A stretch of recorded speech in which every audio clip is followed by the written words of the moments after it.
আপনি জানেন যে এই ক্ষেত্রে কোনো ডাইরেক্ট এভিডেন্স ছিল না, পুরোটাই সার্কামস্টান্সিয়াল এভিডেন্স এবং একই সঙ্গে বিভিন্ন ফরেন্সিক তথ্য প্রমাণ এবং সায়েন্টিফিক এভিডেন্সের ওপর ভিত্তি করে এইটা সিবিআইকে আদালতে প্রমাণ করতে হয়েছে। এইটাকে আপনি কিভাবে দেখছেন যে এইটা সিবিআইয়ের পক্ষে কতটা কঠিন ছিল কিংবা কতটা সহজ ছিল? যে অবস্থা এই ক্যালকাটা পুলিশ করে রেখেছিল, আপনারা জানেন যে জাস্টিস পারদিওলা বলেছে এমন জঘন্য তদন্ত এরা করেছিল ক্যালকাটা পুলিশ যে এই কেসে মানে চার্জশিট করাটা একটা মানে মিরাকেল। এটা চার্জশিট করাই যায় না, কেননা যে সলিসিটর জেনারেল দেখুন যে দ্বিতীয় দিনের যখন মনিটরিং হয় সেদিনই বলেছিল যে scene of crime has been changed, altered. অতএব এই কেসে এইভাবে চার্জশিট করাটা খুবই কঠিন। উপেনবাবু, কলকাতা পুলিশের তরফ থেকে একটা দাবি করা হচ্ছে যে কলকাতা পুলিশ সঞ্জয় রায়কে গ্রেপ্তার করেছিল, কলকাতা পুলিশ ঘটনাস্থল থেকে তথ্য প্রমাণ সংগ্রহ করে ফরেন্সিক পরীক্ষার জন্য পাঠিয়েছিল এবং কলকাতা পুলিশ তখন যে দাবি করেছিল সিবিআই তদন্তেও সেইগুলিই প্রমাণিত হয়েছে। অর্থাৎ কলকাতা পুলিশের দাবি যে সিবিআই কিন্তু নতুন করে তদন্তে কোনো অগ্রগতি করতে পারেনি, কলকাতা পুলিশের যে তদন্ত মূলত সেই পথেই সিবিআই হেঁটেছে। আপনি কি বলবেন?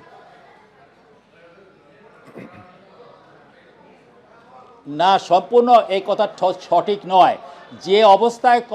যে অবস্থায় মানে ক্যালকাটা পুলিশ তদন্ত ছেড়ে দিয়েছিল, এই দেখুন আমাদের এই চিফ জাস্টিস ক্যালকাটা হাইকোর্ট কি বলেছেন, যে তিনি তো সব দেখে শুনে বলেছেন যে তুমি কিচ্ছু করো নাই, ইউ হ্যাভ ডান নাথিং। তার মানে ওই অবস্থায় যা সিবিআই ক্যালকাটা পুলিশ যে অবস্থায় ছেড়ে দিয়েছিল, মানে লাস্ট যারা করেছে তাতে চার্জশিট করা যেত না। উপেনবাবু, এই মামলার তদন্তের গতি প্রকৃতি এবং আজকের আদালতের রায়, এতদিন বিভিন্ন উচ্চ আদালতের অবজারভেশন এবং অন্যদিকে পরিবারের বিভিন্ন প্রশ্ন তুলে তারা দাবি করছেন, সিবিআই তদন্ত প্রক্রিয়া নিয়ে রীতিমতো ক্ষোভ প্রকাশ করছেন, এই সমস্ত কিছু নিয়ে আপনার পর্যবেক্ষণ কি? যে এই ঘটনায় সঞ্জয় রায় ছাড়া আর যদি কেউ সরাসরি এই রেপ অ্যান্ড মার্ডারের ঘটনায় যুক্ত থাকে বা তথ্য প্রমাণ লোপাটের ঘটনায় যুক্ত থাকে, তাহলে কি ভবিষ্যতে সিবিআই তদন্তে তাদের দোষী প্রমাণিত হওয়ার সম্ভাবনা রয়েছে না নেই?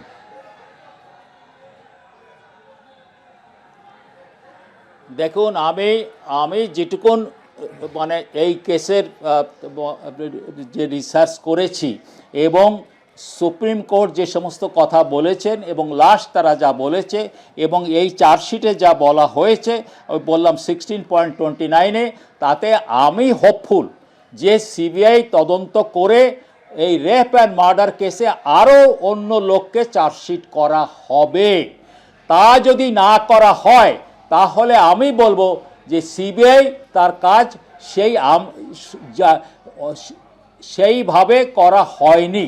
সঞ্জয় রায় আজকে আদালতে দাঁড়িয়ে দাবি করেছে সে এই ঘটনার সঙ্গে যুক্ত নয়, তাকে ফাঁসানো হচ্ছে। একজন অভিযুক্ত, এখন তো বলা যায় দোষী, একজন দোষী, তার বক্তব্য আদালতে হচ্ছে তাকে ফাঁসানো হচ্ছে। আদালতের কাছে একজন দোষীর এই বক্তব্য কতটা গুরুত্ব বহন করে, নাকি আদৌ এর কোনো গুরুত্ব নেই? বিচারক জানিয়েছেন সঞ্জয় রায়ের বক্তব্য তিনি সোমবার পুরোটা শুনবেন, তারপর সাজা ঘোষণা করবেন। আপনার মতামত কি?